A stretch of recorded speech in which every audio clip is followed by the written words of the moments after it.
নমস্কার বন্ধুরা, আমি সোমা গাঙ্গুলি। আজকে আমি ছানার বড়া দিয়ে ঝিঙের তরকারি বানিয়ে দেখাচ্ছি। কিভাবে বানাচ্ছি আপনারা দেখুন। ছানাটা আগে করে রেখেছি, আলু সেদ্ধ করে রেখেছি একখানা। এটা নুন হলুদ দিয়ে মেখে নেব।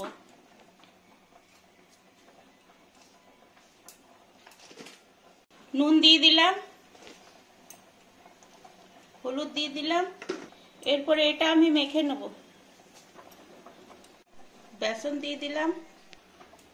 এরপরে এটা আমি মেখে নেব।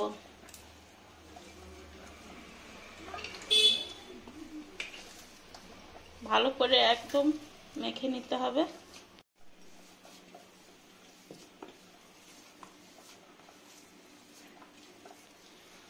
দেখুন ভালো করে মেখে নিব। এটাকে আমার মাখা হয়ে গেছে।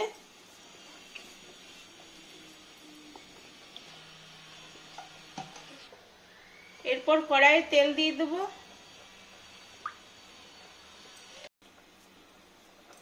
এরপর এগুলো আমি গোল গোল করে নেব।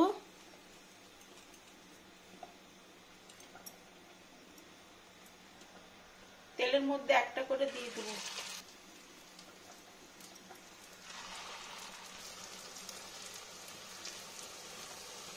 সব বড়াগুলো আমি দিয়ে দিলাম কড়াইয়ে। এরপর এক পিঠটা ভাজা হয়ে যাবে, তারপরে উল্টে নেব। একদিকটা ভাজা হয়ে গেছে, এরপরে উল্টে দেব। দেখুন লাল লাল করে ভাজতে হবে সব বড়াগুলো।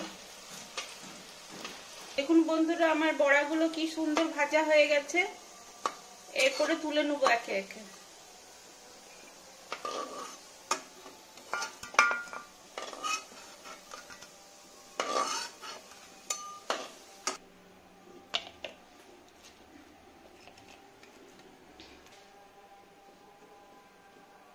কড়াইয়ে বড়া ভেজেছিলাম, ওই তেলটাতে একটু চিনি দিয়ে দিলাম, একটু পাঁচফোড়ন দিলাম,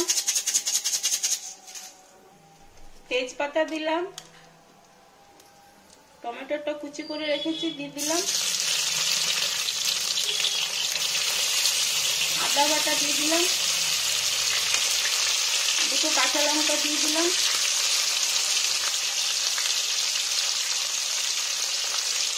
হলুদ দিলাম,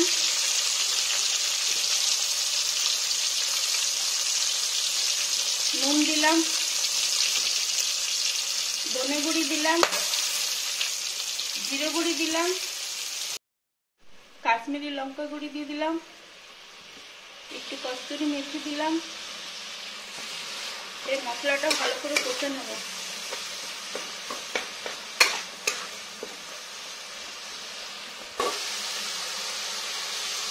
মশলাটা আমার কষানো হয়ে গেছে। আলুটা কেটে রেখেছি, এরপরে দিয়ে দেবো।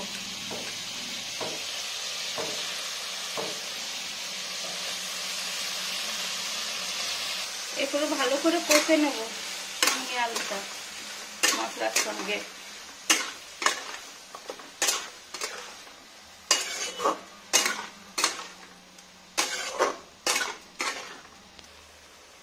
এরপর জল দিয়ে দেবো।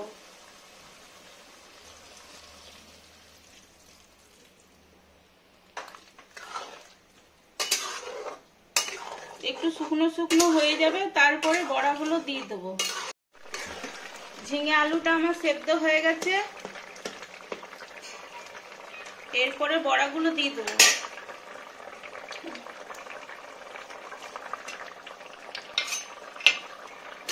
শুকনো শুকনো হয়ে যাবে, তারপরে নামিয়ে নেব।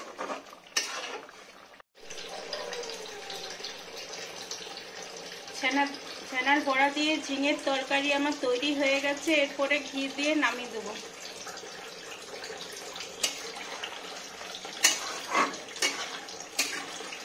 বন্ধুরা, আমার তরকারি তৈরি হয়ে গেছে। এরপরে নামিয়ে নেব।